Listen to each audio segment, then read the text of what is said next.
اگر ہم کشمیر کے لالازاروں کے رکھوالے بننا چاہتے ہیں تو اپنی لڑکھڑاتی ہوئی معیشت کو اپنے پاؤں پر کھڑا کرنا ہوگا۔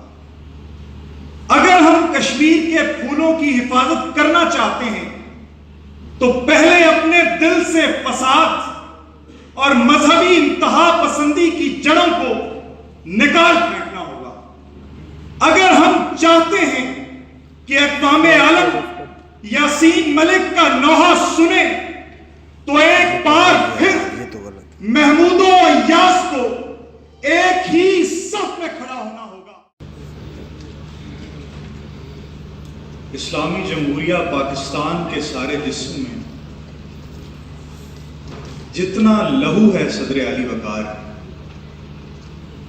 1947 سے لے کر آج تک ہم وہ سارا لہو اپنی صرف ایک شہرت پہ قربان کرتے آئے ہیں۔ خوبصورت پہاڑوں کے دامن میں بہتے ہوئے دریاؤں میں کتنی ہی دفعہ رک کر ہواؤں میں چلتے ہوئے گولوں اور گولیوں کا شور سنا ہے۔ کتنی ہی ماؤں نے اپنے جوان بیٹوں کو پتھریلی زمینوں کے سپرد کیا ہے، مگر دل جو سب سے بڑا پتھر ہے صدر علی وقار، اب انسانیت کے شکستہ پاؤں کی چاپ نہیں سنتا۔ اس پتھر سے خون کی شریانیں نہیں بلکہ ظلم و جبر کی تحریکیں گزرتی ہیں، اور اس پتھر کو اپنے سینے میں رکھ کر مظلوموں کے حق کے لیے بلند کی جانے والی ہماری آوازیں ہمارے اپنے کانوں سے ٹکرا ٹکرا کر دم توڑ دیتی ہیں۔ یکجہتی کشمیر کے لیے احتجاجی اشتہاروں پر نستعلیق رسم الخط میں لکھا ہوا کشمیر کا نام دشمنوں کی تقدیر کے رکے پر خط تنسیخ نہیں کھینچتا۔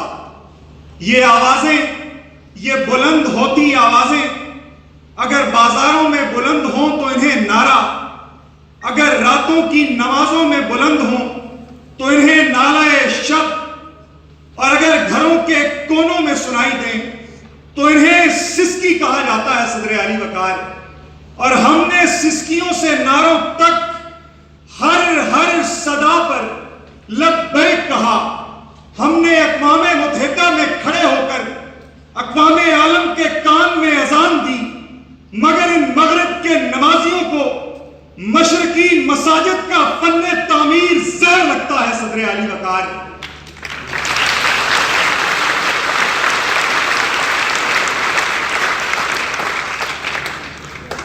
ہم کشمیر کو کیا آزاد کروائیں گے کہ ہماری اپنی قسمت کا سکہ پیتل سے کاغذ کا ہو گیا، اور ہمارا قومی وقار عالمی بینکوں کی شرائط تلے دب کر مر گیا کہ سلیمان سربزانو اور سبا سیب کا مسکن، سبا علام کا مارے بے پایا، گیا ہو سبز و گل سے جہاں خالی، ہوائیں تشنہ باراں، طیور اس دشت کے منقار زیر پر، تو سرما در گلو انسان سلیمان سربزانو، اب کہاں سے قاصد فرخندہ پہ آئے، کہاں سے کس صبح سے کاسہ پیری میں میں۔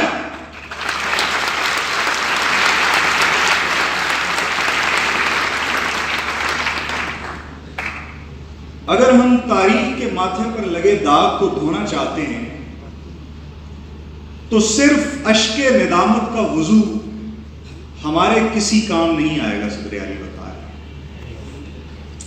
ہم اپنی جد و جہد کی عصر قضا کر کے نہ جانے کن سجدوں میں اپنی پیشانیاں سیاہ کر رہے ہیں۔ اگر ہم کشمیر کے لالازاروں کے رکھوالے بننا چاہتے ہیں تو اپنی لڑکھڑاتی ہوئی معیشت کو اپنے پاؤں پر کھڑا کرنا ہوگا۔ اگر ہم کشمیر کے پھولوں کی حفاظت کرنا چاہتے ہیں تو پہلے اپنے دل سے فساد اور مذہبی انتہا پسندی کی جڑوں کو نکال پھینکنا ہوگا۔ اگر ہم چاہتے ہیں کہ اقوام عالم یاسین ملک کا نوحہ سنے تو ایک بار پھر محمود و ایاز کو ایک ہی صف میں کھڑا ہونا ہوگا کہ جہان تازہ سے افکار تازہ کی ہے نمود، کہ سنگ و خشت سے ہوتے نہیں جہاں پیدا۔